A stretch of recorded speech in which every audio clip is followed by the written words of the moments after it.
আপনারা নিজের মোবাইল থেকে কিভাবে ভোটার আইডি কার্ড ডাউনলোড করবেন চলেন শিখিয়ে দেই। ভোটার আইডি কার্ড ডাউনলোড করার জন্য আপনারা প্রথমে প্লে স্টোরে চলে আসবেন। প্লে স্টোরে চলে আসার পরে ভোটার লিখে সার্চ করবেন। ভোটার লিখে সার্চ করার পরে এই অ্যাপ্লিকেশনটা আসবে, ভোটার হেল্পলাইন। আপনারা এই অ্যাপ্লিকেশনটাকে ডাউনলোড করে নেবেন। ডাউনলোড হয়ে যাওয়ার পরে আপনারা এই ওপেনে ক্লিক করবেন।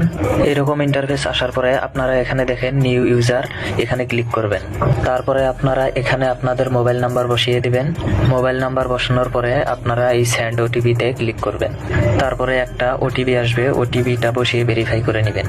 আমার ভেরিফাই করা আছে, তার জন্য অপশনটা আসতেছে না। ভেরিফাই করার পরে একবার ব্যাক করে নেবেন। তারপরে আবারও ব্যাক করে এই ইন্টারফেসে চলে আসবেন। তারপরে আবার এখানে আপনাদের ফোন নাম্বারটা বসিয়ে দিবেন। ফোন নাম্বারটা বসানোর পরে সেন্ড ওটিপি এখানে ক্লিক করবেন। এখন একটা ওটিপি আসবে, ওটিপিটা আপনারা এখানে বসাবেন। তারপরে লগ ইন নাওয়ে ক্লিক করবেন।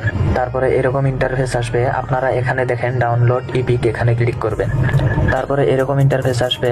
এখন কথা হলো, আপনাদের যদি ভোটার আইডি কার্ডের নাম্বার থাকে তাহলে আপনারা এখানে ক্লিক করবেন। আর যদি আপনাদের ভোটার আইডি কার্ডের নাম্বার না থাকে, আপনারা যে অনলাইন করেছেন সেই রেফারেন্স নাম্বারটা থেকে থাকে, তাহলে আপনারা এখানে ক্লিক করে ডাউনলোড করতে পারবেন। আমার ভোটার আইডি কার্ডের নাম্বার আছে, সেক্ষেত্রে আমি এখানে ক্লিক করব। তারপরে এরকম ইন্টারফেস আসবে, আপনারা এখানে আপনাদের ভোটার আইডি কার্ডের নাম্বারটা বসিয়ে দেবেন আর এখানে আপনাদের স্টেটটা সিলেক্ট করে নেবেন। আমি আমার ভোটার আইডি কার্ডের নাম্বারটা বসিয়ে দিয়েছি আর এখানে স্টেটটাও সিলেক্ট করে নিছি। এখানে দেখেন ফ্যাটস ডিটেলস, এখন আপনি এখানে ক্লিক করবেন। এখন আপনি একটু নিচে চলে আসবেন। নিচে চলে আসার পরে দেখতে পারবেন প্রসিড, এই প্রসিডে ক্লিক করবেন। তারপরে আবার আপনার ফোনে একটা ওটিপি আসবে, সেই ওটিপিটা এখানে বসিয়ে দিয়ে ভেরিফাই অ্যান্ড ডাউনলোড ইপিক এখানে ক্লিক করবেন।